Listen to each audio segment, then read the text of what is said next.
ओम नमो भगवते वासुदेवाय. श्रीमद भागवत महापुराणम स्कंद 9वा अध्याय 1. वैवस्वत मनुचा पुत्र सुद्युम्नाची कथा. परीक्षिताने विचारले, भगवन, सर्व मन्वत्तरे आणि त्यांत अनंत शक्तिशाली भगवंतांनी केलेल्या चरित्रांचे आपण केलेले वर्णन मी ऐकले. मागील कल्पाच्या शेवटी द्रविड देशाचा राजा राजश्री सत्यव्रताने भगवंतांची सेवा करून ज्ञान प्राप्त करून घेतले आणि तोच या कल्पामध्ये वैवस्वत मनु झाला. आपण त्याचे व इक्ष्वाकू इत्यादी त्याच्या राजे झालेल्या पुत्रांचे सुद्धा वर्णन केलेत. ब्रह्मन, आता आपण त्यांचे वंश आणि त्यांच्या वंशातील राजांची चरित्रे वेगवेगळी वर्णन करा. महाभाग, हे ऐकण्याची आम्हाला नेहमीच उत्सुकता असते. वैवस्वत मनुच्या वंशामध्ये होऊन गेलेल्या सध्याच्या आणि पूर्ण होणाऱ्या सर्व पवित्र कीर्ती पुरुषांच्या पराक्रमाचे वर्णन करा. सूत म्हणतात, वेद जाणणाऱ्या ऋषींच्या सभेमध्ये राजा परीक्षिताने जेव्हा हा प्रश्न विचारला तेव्हा धर्माचे मर्मज्ञ असणारे भगवान श्री शुकदेव म्हणाले, परीक्षिता, मनुवंशाचे वर्णन तू थोडक्यात ऐक. शेकडो वर्षांमध्ये सुद्धा त्याचे विस्तारपूर्वक वर्णन करता येणार नाही. जे परमपुरुष परमात्मा लहान मोठ्या सर्व प्राण्यांचे आत्मा आहेत, प्रलयाच्या वेळी फक्त तेच होते. त्यावेळी हे विश्व किंवा आणखी काहीही नव्हते. महाराज, त्यांच्या नाभीतून एक सुवर्णमय कमलकळी प्रगट झाली. त्यातच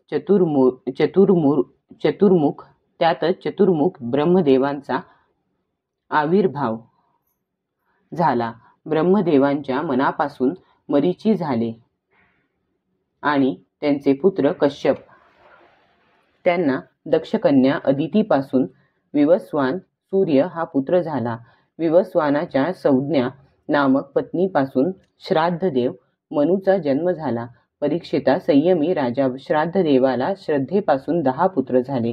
इक्ष्वाकू, नृग, शर्याती, दिष्ट, धृष्ट, करुष, निरीक्षंत्य,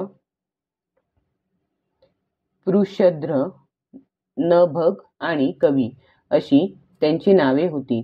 प्रथम वैवस्वत मनुला पुत्र नव्हता, म्हणून त्यावेळी समर्थ भगवान वसिष्ठांनी संतान प्राप्तीसाठी त्याच्याकडून मित्रावरून देवतेचा यज्ञ करविला होता. फक्त दूध पिऊन राहणाऱ्या वैवस्वत मनुची धर्मपत्नी श्रद्धेने होत्याकडे जाऊन मला कन्या व्हावी अशी यज्ञाच्या प्रारंभी प्रार्थना केली. तेव्हा अर्ध्वयूच्या प्रेरणेने होता बनलेल्या ब्राह्मणाने श्रद्धेने जे सांगितले होते त्याची आठवण करून एकाग्र चित्ताने वषट्काराचा उच्चार करीत कन्या व्हावी यासाठी यज्ञकुंडामध्ये आहुती दिली. होत्याने अशा प्रकारे विपरीत कर्म केल्यामुळे इला नावाची कन्या झाली. तिला पाहून मनुला वाईट वाटले आणि तो गुरु वसिष्ठांना म्हणाला, भगवन, आपण मंत्रवेत्ते आहात. आपले कर्म असे विपरीत फल देणारे कसे झाले? अहो, हे फार वाईट झाले. वैदिक मंत्रांचे असे विपरीत फळ असता कामा नये. आपल्याला मंत्रज्ञान पूर्ण आहे. आपण जितेंद्रिय सुद्धा आहात. त्याचबरोबर तपश्चर्येने निष्पाप झालेले आहात. देवांनी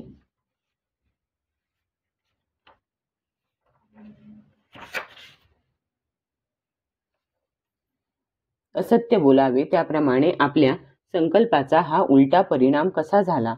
आमचे वृद्ध प्रपितामह महर्षी वसिष्ठांनी त्याचे हे म्हणणे ऐकून ओळखले की होत्याने विपरीत संकल्प केला. म्हणून ते वैवस्वत मनुला म्हणाले, राजन, तुझ्या होत्याच्या विपरीत संकल्पानेच आमचा संकल्प योग्य रीतीने पुरा झाला नाही. तरी सुद्धा माझ्या तपाच्या प्रभावाने मी तुला श्रेष्ठ पुत्र देईन. परीक्षिता, परम यशस्वी महर्षी वसिष्ठांनी असा निश्चय करून त्या इला नावाच्या कन्येलाच पुरुष बनविण्यासाठी भगवान नारायणांची स्तुती केली. सर्व शक्तिमान भगवान श्रीहरींनी संतुष्ट होऊन त्यांना मागितलेला वर दिला. त्यामुळे ती कन्या सुद्युम्न नावाचा श्रेष्ठ पुत्र झाली. महाराज सुद्युम्न एकदा शिकार करण्यासाठी सिंधू देशाच्या घोड्यावर स्वार होऊन काही मंत्र्यांसह वनामध्ये गेला. वीर सुद्युम्न कवच अंगावर घालून आणि हातात सुंदर धनुष्य तसेच एक अत्यंत अद्भुत बाण घेऊन हरिणांचा पाठलाग करीत उत्तर दिशेकडे पुष्कळ लांब गेला. शेवटी सुद्युम्न मेरू पर्वताच्या पायथ्याशी असलेल्या एका वनात गेला. त्या वनात भगवान शंकर पार्वतीसह विहार करीत असतात. हे राजा, त्यात प्रवेश करताच वीर वर सुद्युम्नाला आपण स्त्री झालो असून घोडाच घोडी झाली आहे असे दिसले. त्याचबरोबर त्याचा सर्व सेवक वर्ग सुद्धा स्वतःला स्त्री रूपात पाहून उदासपणे एकमेकांच्या तोंडांकडे पाहू लागला. परीक्षिताने विचारले, भगवन, त्या जागी असा विचित्र प्रकार कसा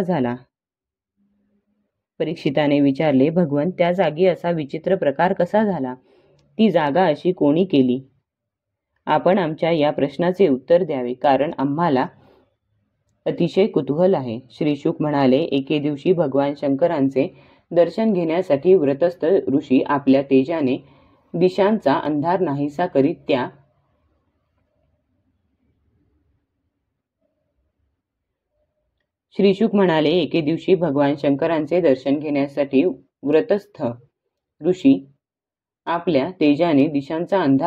करीत त्या वनामध्ये गेले.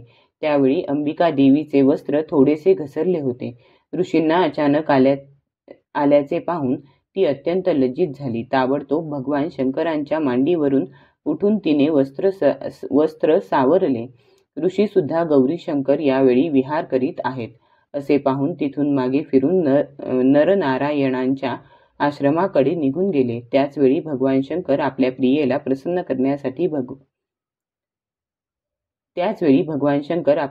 प्रसन्न करण्यासाठी म्हणाले की माझ्याखेरीज जो कोणी पुरुष या स्थानात प्रवेश करील तो स्त्री होईल.